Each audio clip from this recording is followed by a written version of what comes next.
Notre avocate, Maître Dalluin, a reçu un mail de la part de la mairie demandant quand est-ce qu'on faisait l'état des lieux et la remise des clés. J'ai appelé Audrey Dalluin, notre avocate, et on a convenu de ne pas répondre parce que ça lui permettait de savoir qu'on ne quitterait pas, l'UL. Donc là, ils ont été obligés de faire une procédure, d'envoyer un huissier. Donc ce qu'il faut, c'est surtout faire acte de présence et qu'il y ait tout le temps quelqu'un ici pour les jours à venir. Parce que si l'huissier se pointe et qu'on n'est pas là, eh ben, il va dire qu'on ne sert à rien. Donc on va établir des permanences ensemble, de manière à ce qu'il y ait tout le temps quelqu'un ici. Donc au départ, même la nuit, on a décidé de rester ici pendant la nuit. À Seclin, dans le Nord, l'union locale de la CGT existe depuis 1924. Un siècle de lutte, un siècle d'histoire, au service des travailleuses et des travailleurs de cette ville de 13 000 habitantes, mais aussi d'une quarantaine de communes aux alentours. L'union locale CGT, c'est de l'accompagnement au quotidien face aux atteintes au droit du travail, au licenciement, à la répression. C'est le soutien aux grèves, c'est la solidarité internationale. Ce sont des vies entières consacrées au combat syndical, avec cette idée chevillée au corps que face au patronat, il faut avant tout construire un rapport de force. Seclin, ville historiquement communiste depuis un siècle, bascule à droite en 2020 avec l'élection du maire d'hiver droite François-Xavier Cadar, avocat de profession. Dès 2022, celui-ci annonce à la CGT que ses locaux Place Saint-Pia seront récupérés par la mairie pour en faire des locaux commerciaux. Ce bâtiment, situé à 2 minutes à pied de la gare, est occupé par la CGT depuis 1967 dans des locaux qui appartiennent à la mairie. Et pour l'union locale, l'expulsion, c'est inenvisageable évidemment. Alors que le bail se terminait le 30 septembre dernier, je suis allé à la rencontre des femmes et des hommes qui font la CGT de Seclin aujourd'hui, les suivre dans leur bataille face à une mairie déterminée à étouffer un haut lieu de la contestation sociale. Une bataille pour sauver l'histoire et ceux et celles qui la traversent, une bataille pour sauver ce qui reste d'humanité. J'ai travaillé pendant 20 ans dans le privé. Sylvie Delebassé, secrétaire générale adjointe de la CGT de Seclin. Je suis arrivée à l'hôpital public en 2004 et en fait, c'est une collègue qui est venue me chercher en me disant on fait la CGT, c'était en 2009, on fait un congrès et puis j'ai le droit d'inviter quelqu'un, donc je t'invite. Et donc, j'ai dit banco tout de suite, derrière j'ai adhéré tout de suite. Bon, sachant que mon père était délégué syndical, donc j'ai quand même beaucoup baigné dedans quand j'étais petite. Et là, c'était vraiment l'opportunité pour moi de me lancer. Et toujours, moi, c'est toujours dans le but d'aider les gens, en fait. Vraiment de les accompagner pour des choses qu'ils ne comprennent pas. Mais du coup, comme moi, je ne connais pas tout, de chercher comment il faut faire. Donc, du coup, pour moi, ça me fait apprendre des choses. Et puis, ça me permet de les aider. Et puis, à un moment donné, voilà, quoi. C'est quand même chouette, en fait, de faire ça, de pouvoir répondre aux gens et puis de les diriger vers les bonnes personnes. Bon, après, je suis secrétaire, c'est pas pour rien. donc voilà, quoi. Au fait, c'est pas le maire, c'est le DGS. Jean-Paul Verdière, secrétaire général adjoint de la CGT de Seclin. Qui a envoyé un mail à notre avocate en demandant la date à laquelle on était prêt à faire l'état des lieux et rendre les clés. Donc Sylvie a répondu, nous on va pas le faire, on va pas donner de date vu qu'on veut pas partir. Donc on n'a pas répondu à ce truc. Et là, aucune réponse et rien ne bouge, quoi. Il fait le mort, ouais.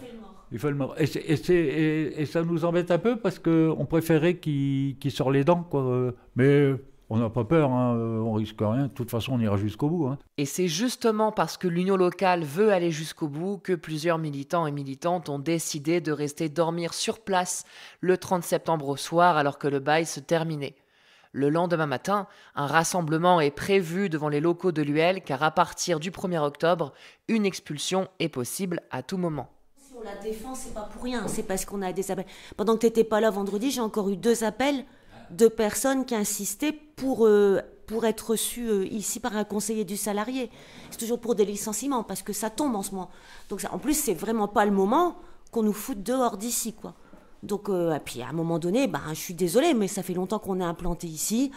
On est d'utilité publique, clairement, parce que c'est nous qui renseignons toutes ces personnes, tous ces travailleurs, toutes ces travailleuses, après, il y a toutes ces personnes isolées comme les auxiliaires de vie qui se font matraquer, mais elles sont sous-payées, mais en plus, leurs conditions de travail, elles ne peuvent pas se défendre parce qu'elles sont toutes seules, elles n'ont pas de collègues parce qu'elles ne les croisent pas.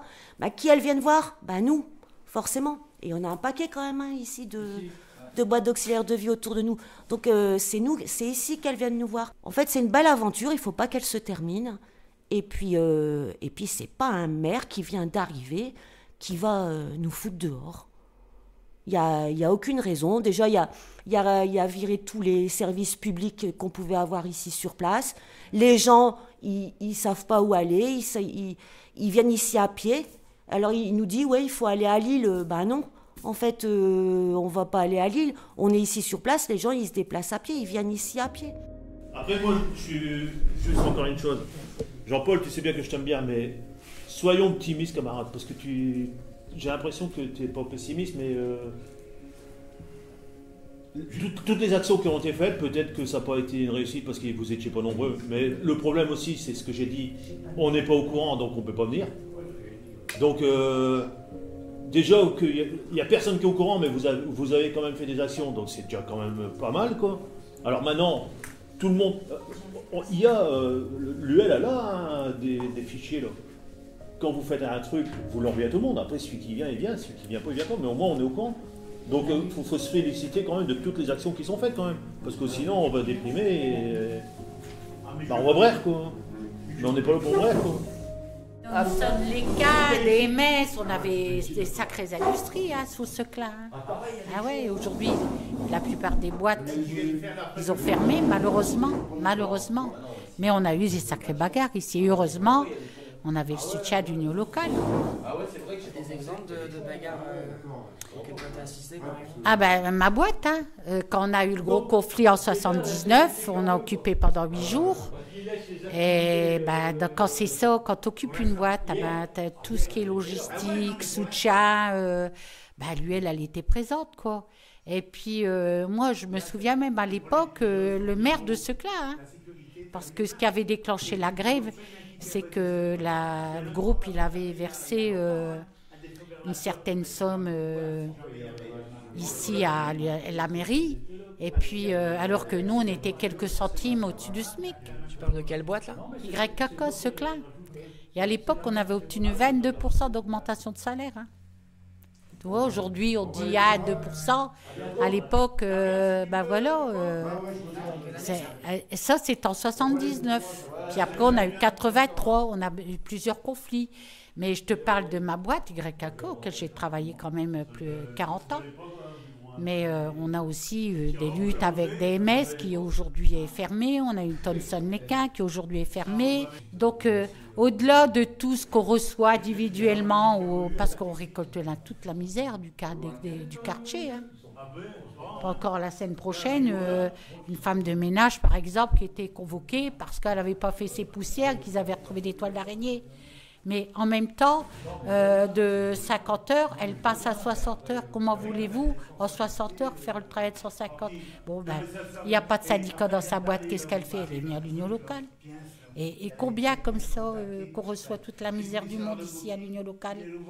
Et c'est pas qu'une question... eux, ils voient ça sur une question coût. Mais là, c'est du service. Tu as l'air d'en avoir vécu, toi, de l'histoire ici. Bien sûr que je ne l'ai vécu. J'ai fait partie de la direction de l'UL. Mon Dieu, cette UL... moi, ça fait près de 50 ans que je suis adhérente à l'UL. Voilà. Et je vais refermer. C'est une partie de ma vie. Ok, écoutez, j'ai tout noté. De toute façon, on en parle et puis au pire, on vous orientera vers quelqu'un. Ça marche? Voilà. Donc, tout à l'heure, du coup. On vous rappelle. Non, il n'y a pas de souci. J'ai le numéro. Ouais, de rien. Au revoir. Vambrechy. Elle a appelé Comines, Tourcoing, Quesnoy. Et en fait, il oriente tous sur l'île. Et elle est arrivée ici, en fait. Donc du coup, on va voir avec Jean-Paul s'il peut l'orienter vers quelqu'un parce que c'est un rendez-vous vendredi à 9h30 à Vambrechy pour une mesure disciplinaire en vue d'un licenciement. Ça, c'est régulier. C'est les appels qu'on a en général, c'est pour elle. Et puis là, elle me dit, elle a déjà fait 15 numéros avant de pouvoir tomber sur quelqu'un. Donc, bon, ben, on va trouver quelqu'un. Hein. Peut-être pas forcément de Seclin, parce que là, on a un petit peu autre chose à faire, mais si on est à l'UL de Seclin, c'est bien pour s'occuper des salariés. Mais Vambrechy, normalement, on devrait trouver quelqu'un plus près.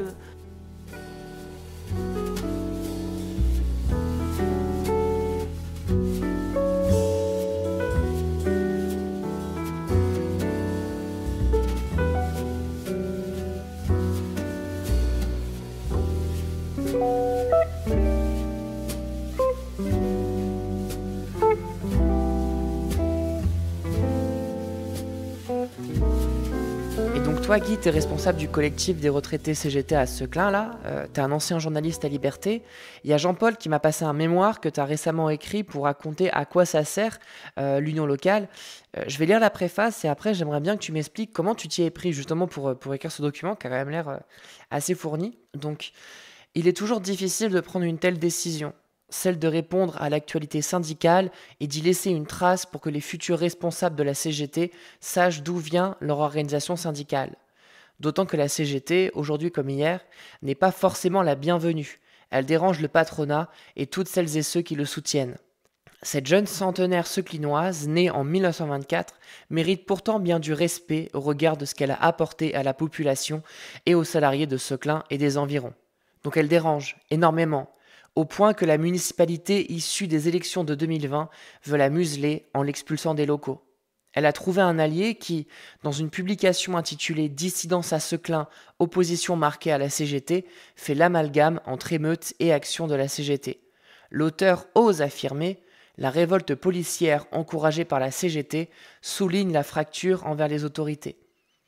L'Union locale CGT de Seclin a décidé de réagir sereinement en éditant un document sur son activité depuis ces 3 dernières années, et ainsi démontrer que toute son action et tous ses militants n'ont qu'un seul objectif, celui de la défense du monde du travail, de son bien-être et de celui de toute la population. Alors des documents, la chance que j'ai eue, et une malchance en même temps, parce que des documents à l'union locale, il n'y en avait plus, puisqu'ils avaient été, si je puis dire, détruits dans des inondations. Donc il ne restait pas grand-chose, sauf quelques petits trucs dont on a pu se servir. Après, l'histoire de la CGT, on connaît, elle est valable pour l'ensemble des unions locales, des UD, etc. Donc ça, pour reprendre un petit peu l'historique, c'était pas bien compliqué. Par contre, pour le reste, l'avantage de notre union locale, c'est que tous les comptes rendus des commissions exécutives, comme ça a lieu une fois par mois, sont conservés. Ce qui fait que j'ai fait un long travail de recherche dessus, ce qui m'a permis d'étayer un peu le truc. En quoi c'est important d'avoir de faire justement l'histoire d'une union locale CGT comme ça ? Parce que ça ne vient pas tout seul. Hein, la CGT n'est pas venue toute seule. Même si c'est une association de type particulière, d'utilité publique, elle n'est pas venue toute seule.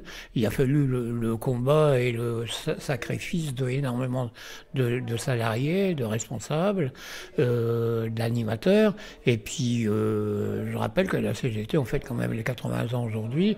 Les 130 ans, pardon, les 80 ans, c'est la Sécurité sociale. Donc, les 130 ans, donc c'est quand même une entité. Et à Seclin, il faut savoir qu'elle est centenaire à Seclin. Elle existe depuis 100 ans. C'est quand même un bail. En plus, il y a énormément, elle rayonne sur 47 communes. Il y a énormément d'entreprises et donc il est indispensable que l'union locale demeure à Seclin. Il y a beaucoup d'endroits où les unions départementales, où les unions locales sont mises à mal. Et on peut se poser la question pourquoi ? Parce que la CGT dérange. Et elle dérange pourquoi ? Parce qu'elle comment déjà, elle se met au service des salariés, au service même des familles, et que donc revendiquer, quelque part, ça gêne le patronat. Parce que quand on touche du doigt des aspects tels que le patrimoine des plus grands patrons, quand on sait qu'ils ont reçu 211 milliards d'aides publiques sans compensation, et quand on nous demande de faire des économies de 40 milliards, on rigole un petit peu. On a une convention d'occupation à titre gratuit qui avait été faite par l'ancien maire. Tu me dis si je me trompe, hein, Jean-Paul ? Voilà, il y a 6 ans. Et avant, il n'y avait pas de convention. Non, il n'y avait rien. Voilà, il n'y avait rien. Donc, après, nous, les statuts sont déposés à la mairie concernant l'union locale. Mais il y a la FNAF, les statuts sont déposés à la mairie ici. Et la CSD aussi, les territoriaux. Hein, donc, mais par contre, c'est nous, l'UL, qui avons reçu ce courrier comme quoi il arrêtait le truc. Bon, après, ça fait un moment qu'il veut. Hein, soi-disant, il y avait des travaux, il voulait nous mettre de... Il voulait, il avait essayé d'appréhender et puis il s'est rendu compte que c'était pas possible. Donc là, en plus, il est avocat, il y a le truc qui se termine, donc il est dans les clous. Et en fait, tous les gens, les Seclinois, les Seclinoises, ils peuvent aller se faire foutre, en fait. C'est-à-dire que s'ils ont besoin de quelque chose, ils n'ont qu'à aller à Lille et tout ça, parce que il est comme ça, il n'y en a rien à faire. Nous, on a l'intention de rester ici, et puis j'ai les camarades qui sont bien décidés à pas se laisser faire. Donc, et puis comme je dis, de toute façon, c'est un jour à la fois. Donc, on va se réunir, on va se voir régulièrement, et puis on va voir comment on fait. Après, d'après notre avocate, elle pense que le préfet ne donnera pas le truc d'expulsion. Ce que le maire peut faire, ça, il a le droit de le faire, c'est à partir de chaque jour qu'on va occuper ici, on va devoir lui donner de l'argent. Voilà. Donc ça, il peut le faire. Par contre, nous foutre dehors, il ne peut pas faire ça tout seul. Il ne peut pas lui dire à la police, vous allez me les virer. Non. Ça passe forcément par d'abord l'huissier, après le tribunal, enfin le préfet et compagnie. C'est pas lui tout seul qui décide. Donc on verra. Hein. La balle est dans son camp, de toute manière. Hein. Ouais. Je vais te faire voir un peu à quoi ça sert une union locale. Au fait, je t'ai refilé le bouquin la fois dernière que Guy a écrit. Tu l'as lu, non? T'as pas encore lu? J'ai commencé à lire, ouais. C'est super intéressant. Ouais, hein. super intéressant. Il y a un copain, là, Jacques. Je vais le dire, hein, je peux le dire ici, tu le coupes. Le gros Jacques, qu'on l'appelle. Je couperai pas. Hein. Tu connais, tu sais qui c'est. Tu l'as rencontré la fois dernière. C'est possible. Il nous ramène ça, c'est lui. Okay. Quand il était plus jeune, bien sûr. Et là, c'est le père, malheureusement, qui est décédé, aux 2 frères Yvet. C'est son père. Et puis, quand il... Là, c'est moi, toi. Toi, j'étais déjà là, hein, j'étais tout jeune. Et quand il ramène ça, il se dit, mais où ça s'est passé, ce truc? Et Jimmy, il y a un truc sur son portable, là, et il fait ça. Il fait ce monument-là. Et il reçoit 3 réponses. Et dans les 3 réponses, il est marqué l'Obélix de Chalon-sur-Saône. Et oui, on est allé à Chalon-sur-Saône il y a quelques années, quand un routier qui était condamné, il était au tribunal pour avoir crevé l'œil, attends-moi bien, hein, d'un autre routier à 150 mètres en lui jetant un morceau d'antenne de radio. Tu vois, un morceau d'antenne. À 150 mètres, il lui avait crevé l'œil. Et donc, on avait trouvé ça assez dégueulasse. Et puis, on avait fait un bus qui est pour partir là-bas. Je ne sais pas si tu vois comment on est fringué quand même. Hein, on avait du lourd. On est parti d'ici qui neigeait. On arrivait là-bas à 4 heures du matin. On était le premier bus. Il gelait à -4 et on était je vais le dire, hein, on était en maillot de corps parce qu'on avait bu de la soupe cubaine.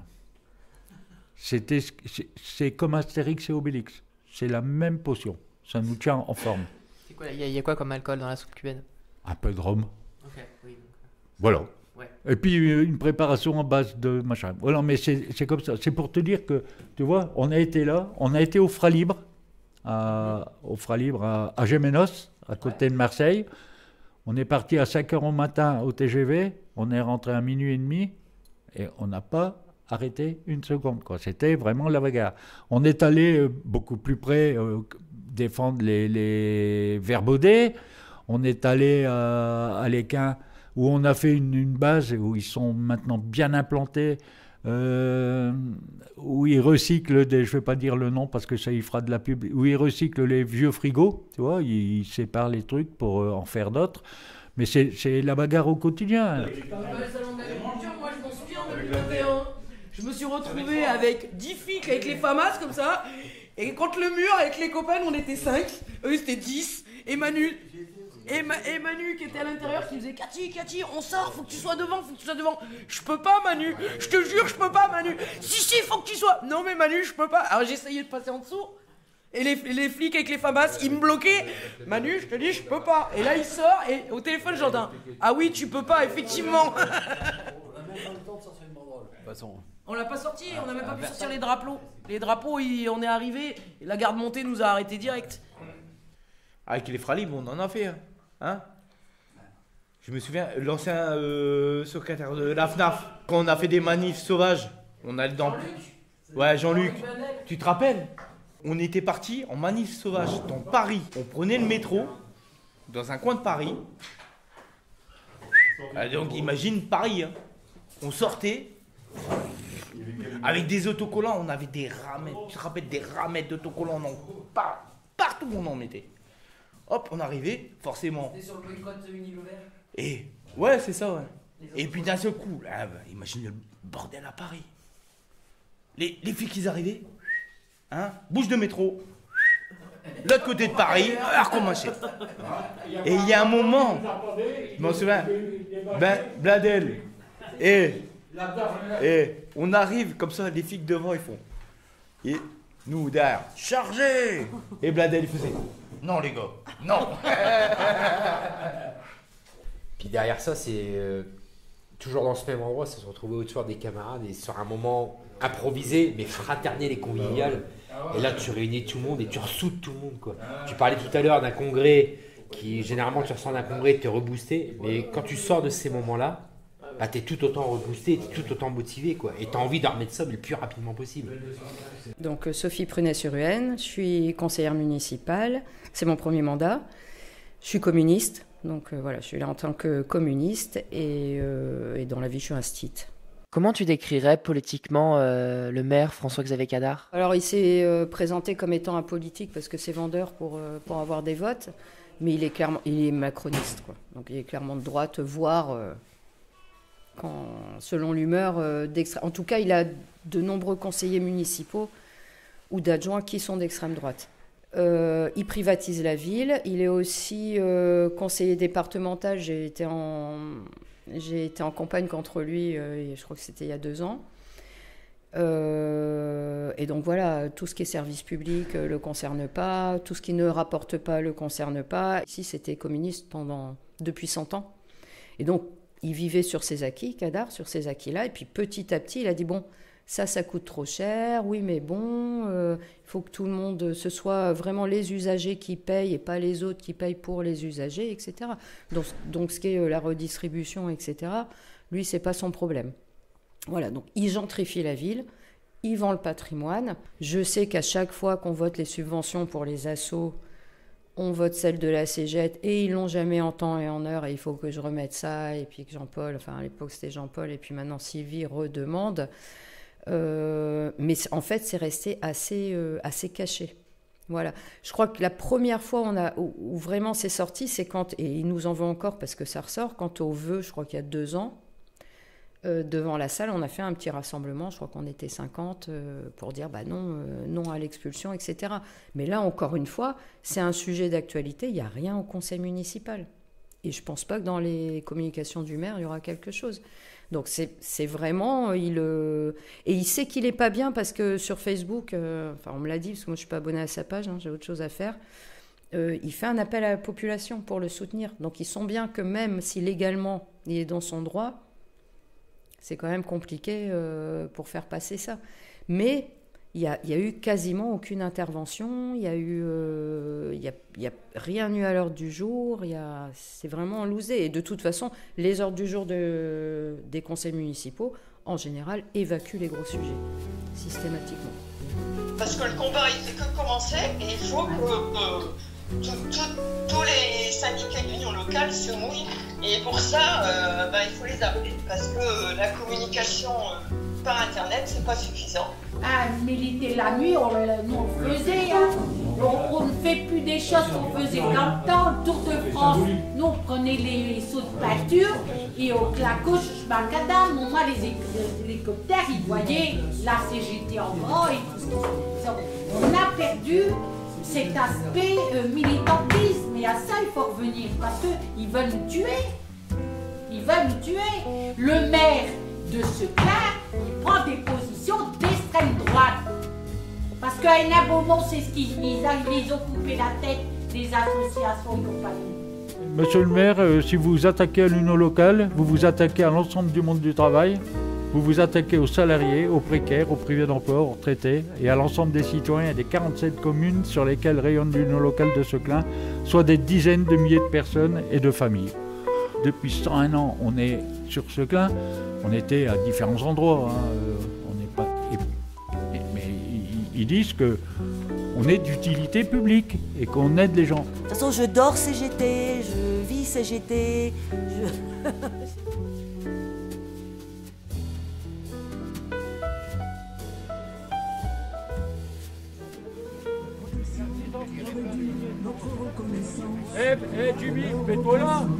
Donc voilà, ce matin je suis de nouveau devant les locaux de l'ULCGT de Seclin, qui maintenant officiellement est dans l'illégalité. Le bail s'est terminé.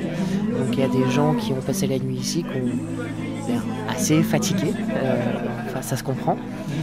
Et donc voilà, il y a pas mal de gens ce matin pour défendre l'UL et on verra aujourd'hui ce qui va se passer. 1936, la CGT a participé à la création des congés payés. Ensuite, la sécurité sociale. Sans la CGT, elle ne serait pas passée. C'est la force de la CGT. C'est sa puissance. Pour convaincre même les auteurs d'un acquis social, seulement il faut le pratiquer, il faut le réaliser.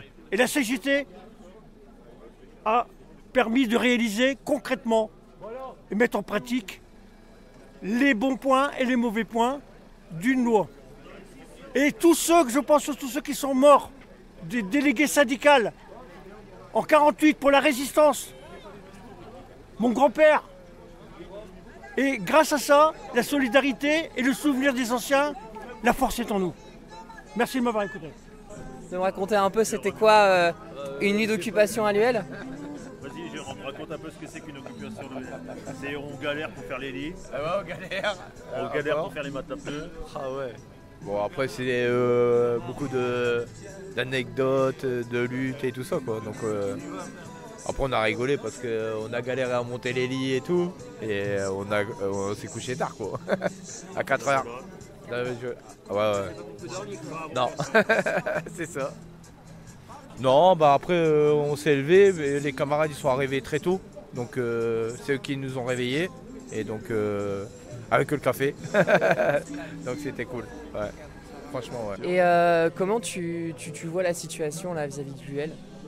Bah après, c'est vraiment une volonté du maire, si je ne me trompe pas. Bernard Debreu, maire communiste de Seclin de 2004 à 2020. Qui, depuis le début de son mandat, a un grand projet, la boucherie à côté était vendue, et qui avait envoyé des promoteurs parce qu'il voudrait vendre ça, que ça appartient à la ville, comme il vend dans sa tête quelques bâtiments, parce qu'il a mis beaucoup d'argent sur la rénovation de la salle des fêtes, qu'on avait envisagé, mais qu'on avait estimé, nous, à 3,5 millions de travaux, et là, il y en est à 12. Et donc, maintenant, d'ailleurs, ils ont un grand projet qu'il faudrait qu'il y ait des artistes prestigieux qui viennent pour entrer dans leur argent. Donc, je pense que ça fait partie d'un projet immobilier qui veut vendre pour ramasser de l'argent. Et donc, en plus, je pense qu'il n'est pas très d'accord avec la CGT. Et après, pour la petite histoire, il faut savoir quand même que c'était historique que la mairie laissait ces locaux-là à disposition, avec donc d'ailleurs une autre association, et qu'on avait même la CFDT qui avait pendant un temps un local aussi en haut, mais qui, par manque d'activité, ne venait plus, l'utilisait pas. Donc il reste la CGT parce qu'eux, ils sont restés là. Et il y avait aussi EFO, qui nous avait dit, bah tiens, et nous, comment ça se fait qu'on n'aurait pas un local? Si vous voulez, on est obligé de toute façon, pour le pluralisme syndical, d'avoir des locaux, sauf qu'ils ont préféré qu'on leur donne une indemnité, avec délibération évidemment du conseil municipal, plutôt que d'occuper les locaux. Donc ce qui fait qu'il reste la CGT, mais il aurait pu y avoir 3 organisations syndicales dans ces locaux, de montant. Voilà. Oui, voilà, absolument, c'était vu comme ça d'ailleurs. Mais bon, ça s'est pas fait comme ça parce que l'histoire a fait que c'était autrement.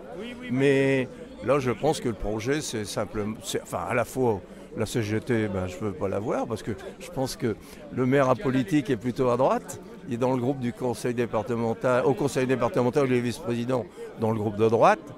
Et à la MEL, il est dans le groupe de droite. Donc, pour un apolitique, c'est pas mal. Donc je pense qu'avec ça, la CGT, ça ne doit pas être son cheval de bataille. Plus, je vous dis, l'opération financière pour essayer de vendre les locaux. Voilà, rapidement. Si le maire précédent, il avait signé le bail fiotique, c'est-à-dire près de 100 ans, on ne serait pas dehors, quoi. Jacques, militant communiste et membre de la commission exécutive de l'Union locale CGT de Seclin. Et pourquoi il a refusé de signer ce bail? Je ne pourrais pas te répondre. Il faut lui poser la question à lui, quoi. Ouais. Indirectement, quoi. Okay. Ou même à son conseil municipal, puisqu'il n'a pas pris la décision, je pense, seul. Mais en plus, qu'il savait les positions politiques, énormément de gens de son côté. Et sur la liste d'abord qui a tiré, qui a perdu, il n'y avait que 4 communistes dessus. Peut-être. Et c'est tous des gens, des amis, quoi. Et c'est pour ça que la mairie, elle est tombée. Aujourd'hui, le maire a possibilité de faire autrement. Jean-Paul Delesco, secrétaire général de l'Union départementale CGT du Nord. Il y a possibilité, en tout cas, de se mettre autour de la table et d'en discuter. Nous, c'est clair, il n'y a pas de proposition de rien sur la table en dehors de dire l'Union locale CGT, elle dégage. Eh bien, l'Union locale CGT, elle ne va pas dégager. Et s'il ne veut pas se mettre autour de la table, et s'il veut créer le rapport de force, et s'il veut le rapport de force avec la CGT, eh bien, nous, on dit, OK. Seulement, il y a la possibilité de faire autrement. Soit de trouver un autre local, soit de se dire peut-être, dans la réflexion d'un autre local, on va les laisser là. J'en sais rien, moi. Est-ce qu'il y a déjà réfléchi au moins de proposer un autre local? Non.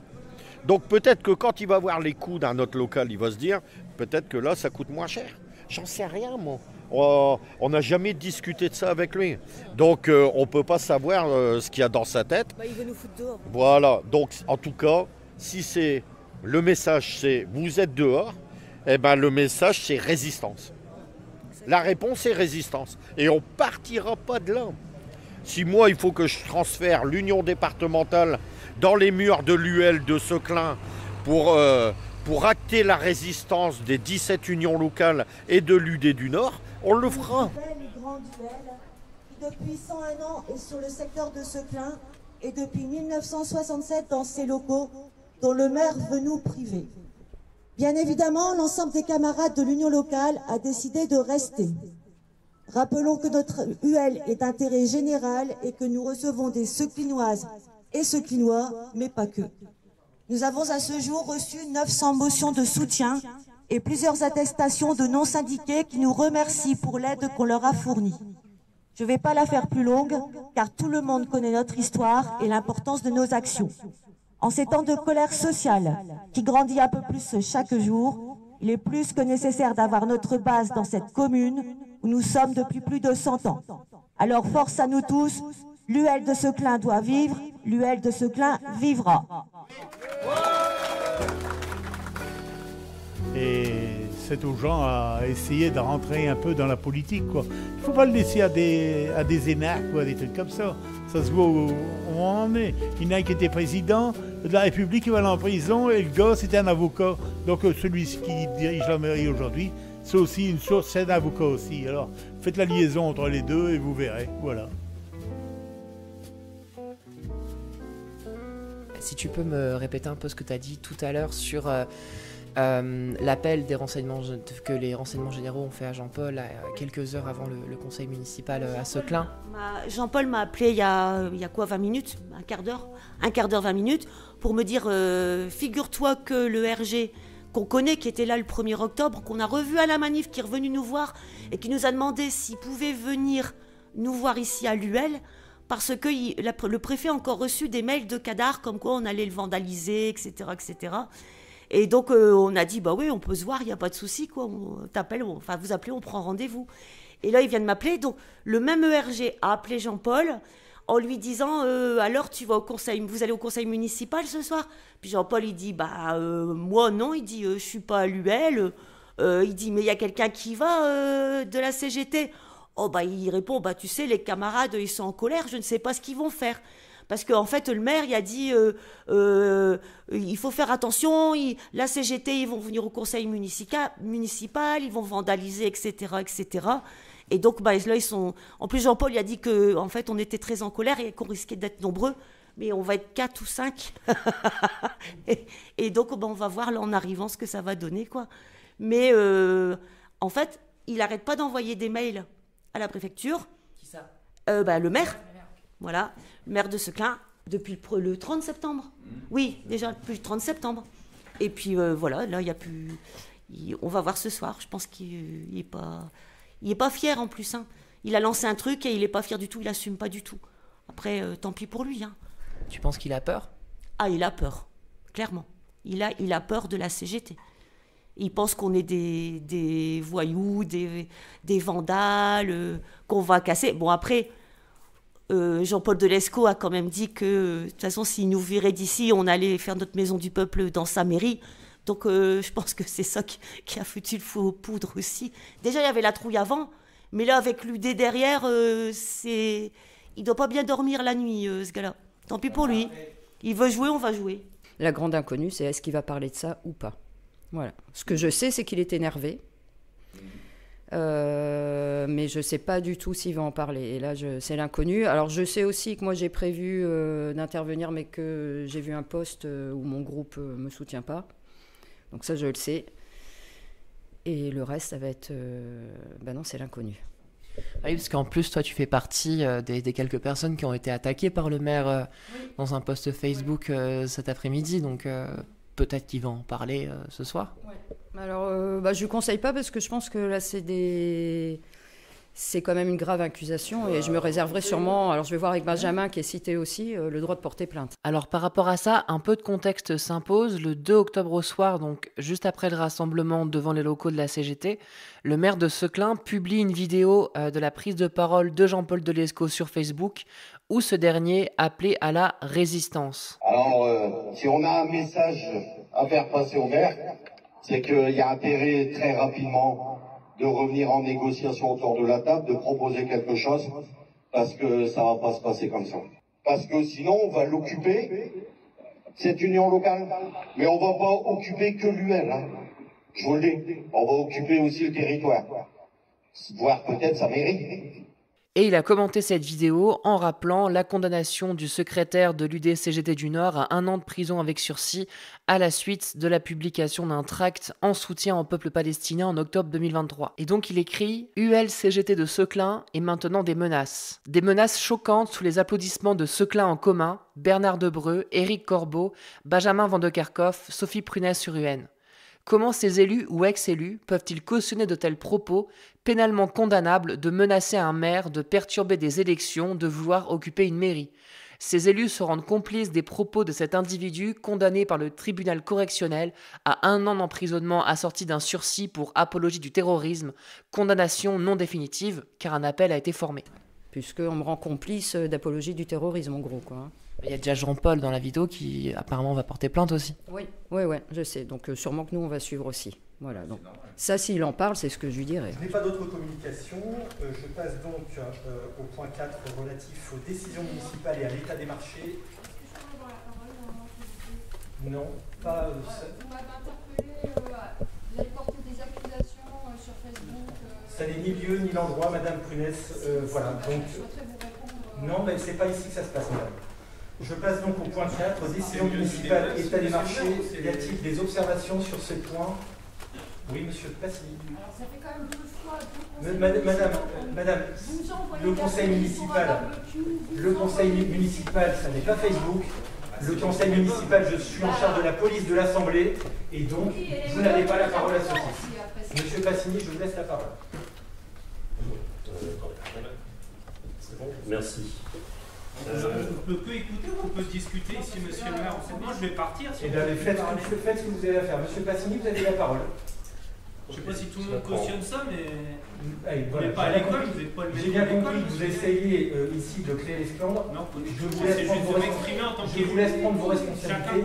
Il y a une police de l'Assemblée, je vous demande de respecter. Il y a un règlement intérieur qui a été voté au sein de cette Assemblée que je vous demande de respecter. Ensuite, vous prenez vos responsabilités. Monsieur Passini, vous avez la parole.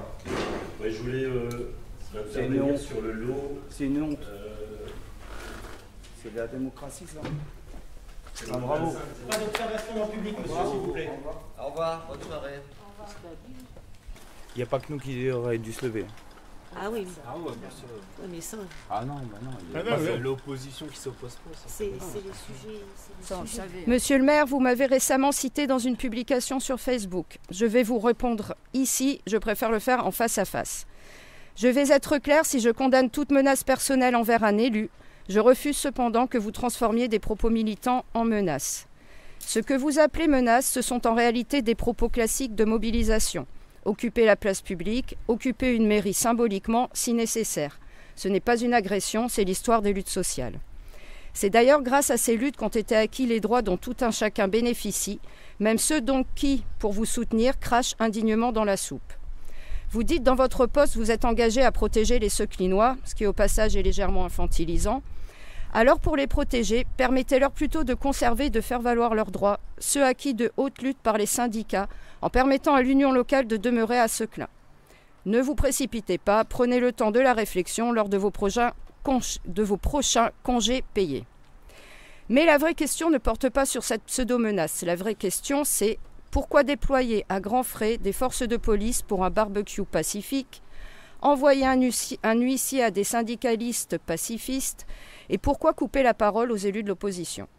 Un huissier pour les militants, un micro coupé pour l'opposition. Qui menace qui, monsieur le maire? La seule menace qui plane aujourd'hui, ce n'est pas celle d'une occupation symbolique de la mairie.